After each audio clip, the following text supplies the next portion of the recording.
Vous me racontez, Adèle? Je suis... Vous avez 22 ans. Je vais les avoir dans 2 mois. Vous avez arrêté vos études très tôt pour rentrer dans la vie active, c'est ça, Adèle? C'est pas trop pour rentrer dans la vie active, c'était parce que j'ai rencontré quelqu'un et c'est pour ça que j'ai arrêté Enfin, c'est pour ça que je suis partie de chez moi. Et puis je préférais vivre avec un garçon que vivre chez mes parents, alors dès que ça s'est présenté, j'ai sauté dessus sur l'occasion. C'était un besoin de liberté? Liberté, non, moi c'était pour coucher. Je pensais qu'on devenait quelqu'un à partir du jour où on faisait l'amour, qu'avant on n'était rien, et le premier qui a voulu le faire, je suis partie avec.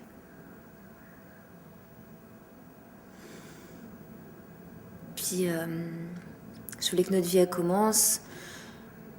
Je voulais... Enfin, ça n'a pas bien commencé. Mais vous ne vous entendiez pas avec ce garçon? Pourquoi Un- ça n'a pas bien commencé? Ben, c'est comme ça avec moi, ça commence mal, c'est fini encore plus mal, c'est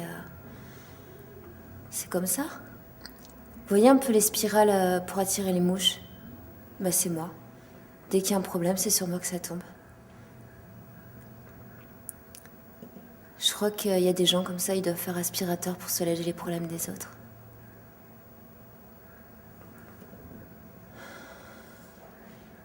Puis tout ce que j'essaye, ça rate, tout ce que je touche, ça se transforme en vacherie.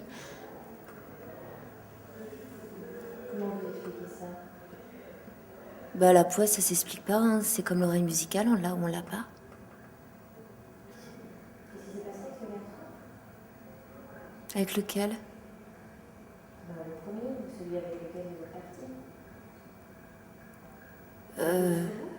Si, ça a été jusqu'au bout. Enfin... Vous avez été déçue? Non, j'ai pas été déçue, je crois que c'est justement ça le problème. Parce que si j'avais été déçue, je serais pas là où j'en suis aujourd'hui. Sauf que la première fois, on n'était pas à l'aise. La première fois, c'est sûr, c'est jamais trop facile. Et puis, si vous n'étiez pas à l'aise, c'est parce que vous étiez jeunes tous les deux. Non, c'est pas ça, c'est parce qu'on était sur le lavabo d'une station-service. Je sais pas si vous avez déjà essayé sur les lavabos des stations-service. Bah, c'est pas pratique, hein. Surtout sur les autoroutes. En fait, c'est moi qui ai eu l'idée de faire du stop. Je croyais que les histoires d'amour, ça se passait toujours au bord de la mer. Mais bon, le stop, c'était pas une bonne idée. D'ailleurs, si on fait le compte, les beaux dîners, j'en ai jamais eu.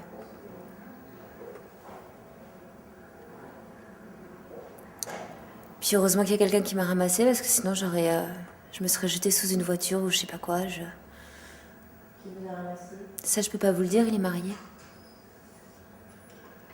C'est un psychologue. Il a tout de suite vu que j'avais un coup de cafard carabiné.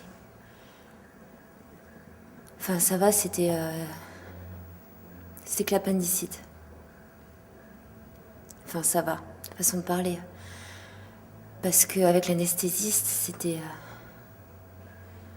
Vous avez eu un problème avec l'anesthésiste? Pas de problème. Il avait l'air tellement amoureux je l'aurais suivi au bout du monde. Le truc, c'est qu'on n'a pas été plus loin que Limoges. C'est fou des fois comment les gens ils ont l'air hyper amoureux alors qu'ils le sont pas du tout. Ça doit être un truc vachement facile à imiter. Il me disait que je faisais l'effet d'un fer de Cointreau. Le Cointreau, il s'en est vite lassé. C'est pour ça qu'il est parti téléphoner. À qui? Ça, j'ai jamais su, il est jamais revenu.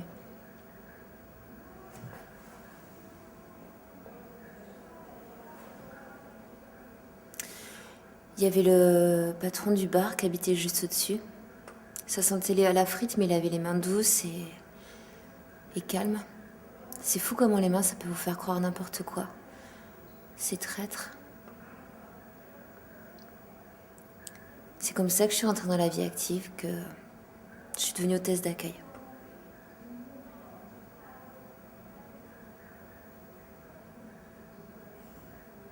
Hôtesse d'accueil? Ça consiste en quoi? Au début, c'est juste accueillir les gens, leur faire des sourires, ça donne pas la ménagite comme boulot. Sauf que les sourires, vous savez ce que c'est, ça donne vite des idées. Puis c'est fou comme il y a d'hommes seuls à Limoges. On dirait pas comme ça vu de l'extérieur, mais Le juge, il m'a dit que c'était un des endroits de la France où il y avait le plus de dépressifs.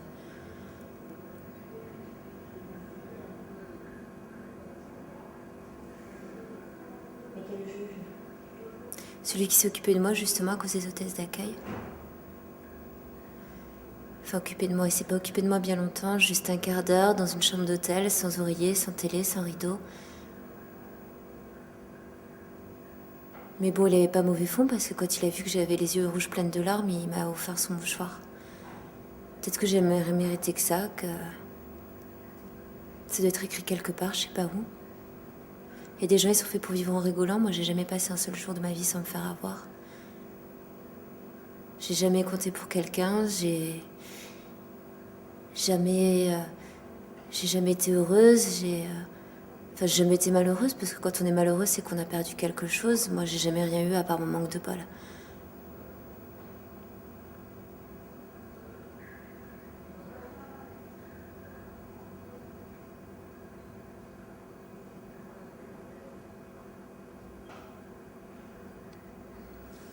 Comment vous voulez votre avenir?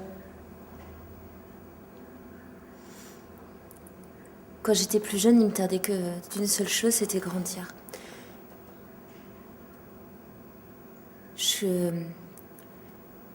Je voulais que ça aille plus vite. Mais bon, je sais pas à quoi ça a servi tout ça. Peut-être juste à devenir plus vieille.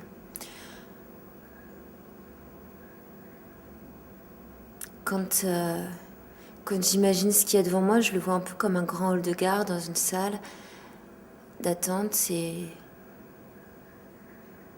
il y a des gens, ils vont chercher leur taxi, leur train.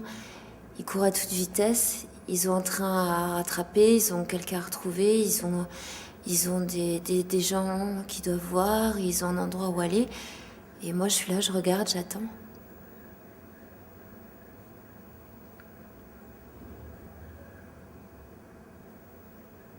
Vous attendez quoi?